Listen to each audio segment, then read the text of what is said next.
Well, good morning, friends, Romans, country women. How are you this morning? It's 9:45 on the AM dial, and it is time for Java with Jen. Oh, it's backwards. I hate that. Java with Jen.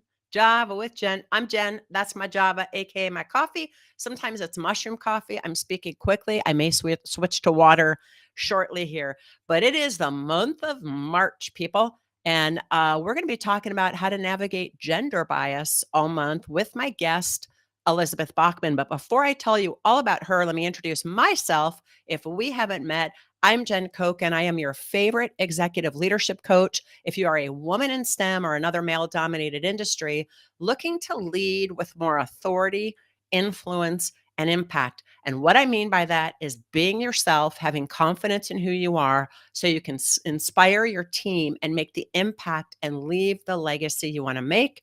Also, shameless plug, my book is coming out March 25th. Yeah, finally, we've got an actual date.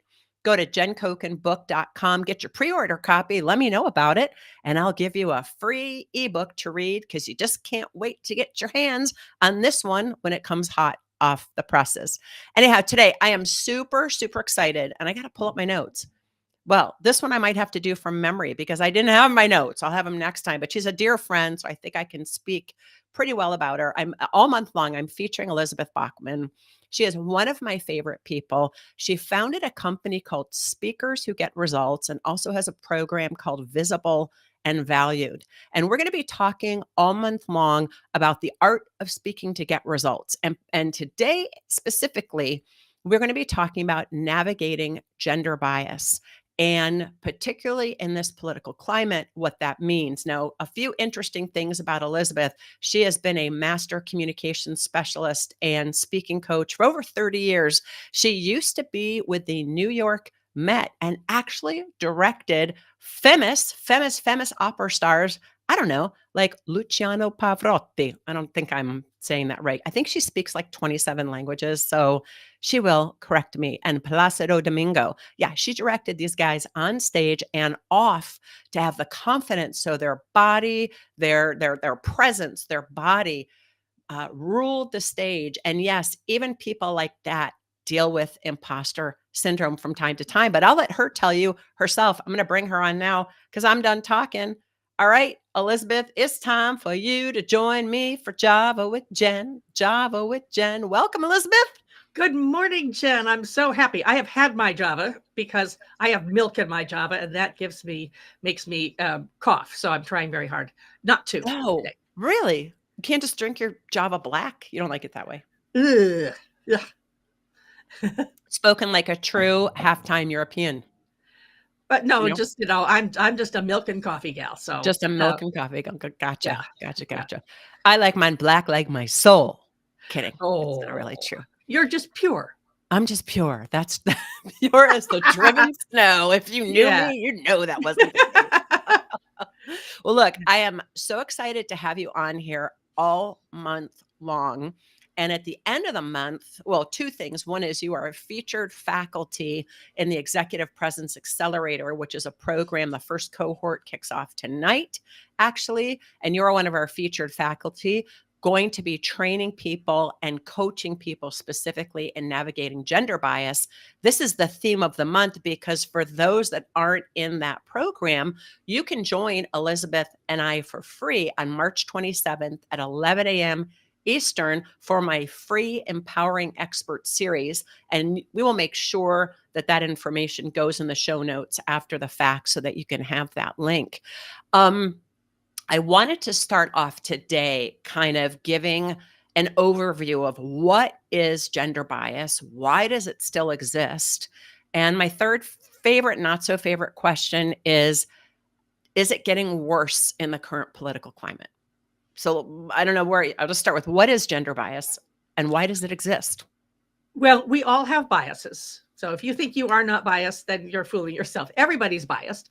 Uh, Gender bias is roughly speaking that women aren't good enough.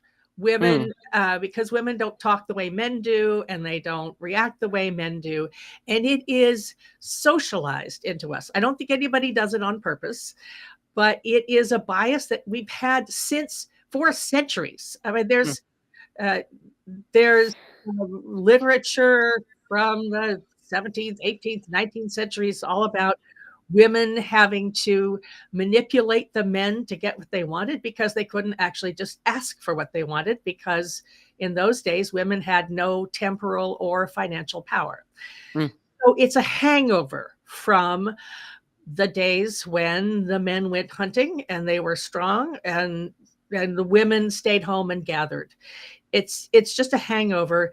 The challenge is that in the last 40, 50 years, we've been trying to adapt to a new paradigm.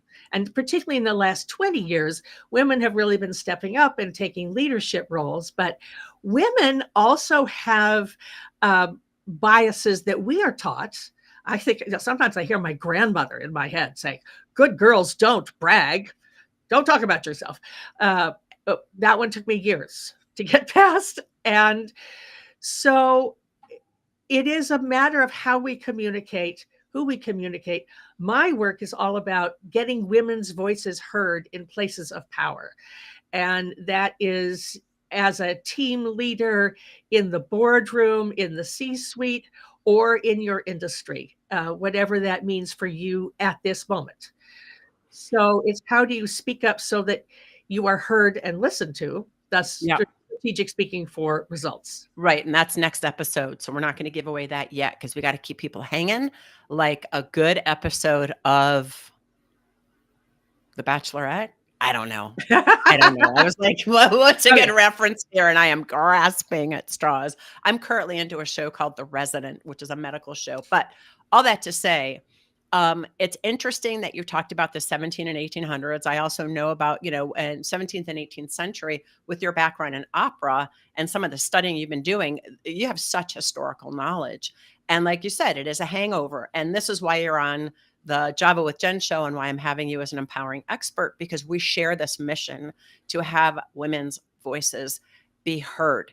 Now, one would think, I'm just going to make an assumption here, that sure, I could see bias when people enter the workforce at kind of the individual contributor level or the manager level or maybe even the director level. But one would think when you get to the executive level that most executives would be trained to be able to identify and let go of that kind of bias. So why does gender bias still exist in the C-suite, do you suppose?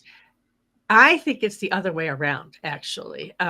One of the things I recognized when I worked in opera and hit a glass ceiling myself was that women are great up to a certain point. You get to go so far, but no farther. And when women step into leadership, part of the problem is that you kind of have to train men to how to listen.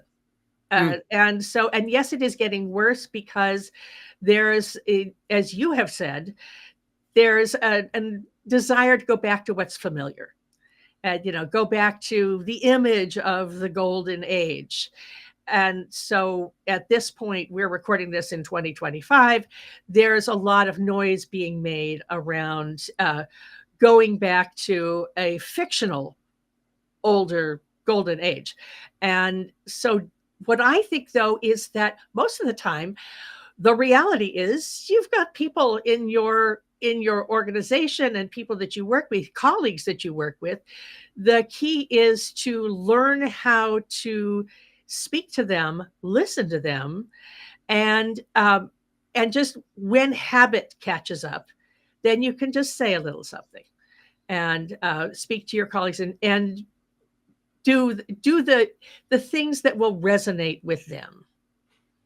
Okay, good. That's another good teaser for the next episode. But in wrapping up, I want to say a few things, which is when you said what I was speaking about. So my blog this month that just came out a few days ago talks about gender bias and the current political uncertainty that we're in, and the habits of the mind we fall into in modes of uncertainty is going to the familiar.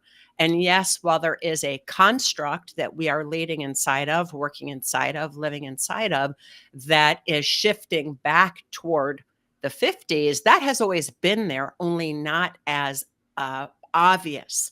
It's been in the background, let's say, but many of us have felt it, particularly women of color, not just women, but women of color, LGBTQIA women.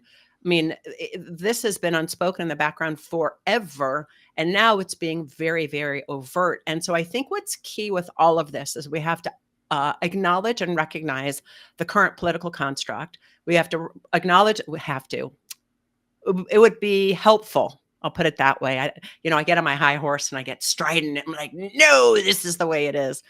So it'd be helpful to be able to understand that everybody has bias. You have bias. I have bias. It is unconscious. And in times of uncertainty, we fall back into bad habits. The key is something both you and I talk about, which is being mindful of those habits and catching it before certain words or phrases come out of your mouth that are going to undercut your own power, your own presence, your own executive presence, and your own leadership. We're not going to say what those words or phrases are because y'all got to tune in next week when Elizabeth will be back. And I got to go down to my notes here because I want to make sure we're going to talk about the art of speaking to get results. And Elizabeth is going to share more about the ways women can speak, maybe certain phrases, not everything. We're not giving away the store, people, because we want you to register for the free expert series, 1 hour with Elizabeth, presenting, coaching with other women, safe space to be able to talk about all this stuff. But we're going to give you a few amuse-bouche or little red herrings or tidbits. Tidbits. How about tidbits? Yes. What's an opera? Teasers. What's an opera theme? Vignette? Preview. What is it? Excerpt. Excerpt. Maybe. Okay, good. We're going to give you an excerpt. So friends, this is me and Elizabeth Bachman here on Java with Jen, talking about what gender bias is, how it's come about, and join us next week, same time, same bat channel, and we'll be talking about mastering the art of speaking results. Until then, stay caffeinated, people. All righty. Thanks, Elizabeth, for being here.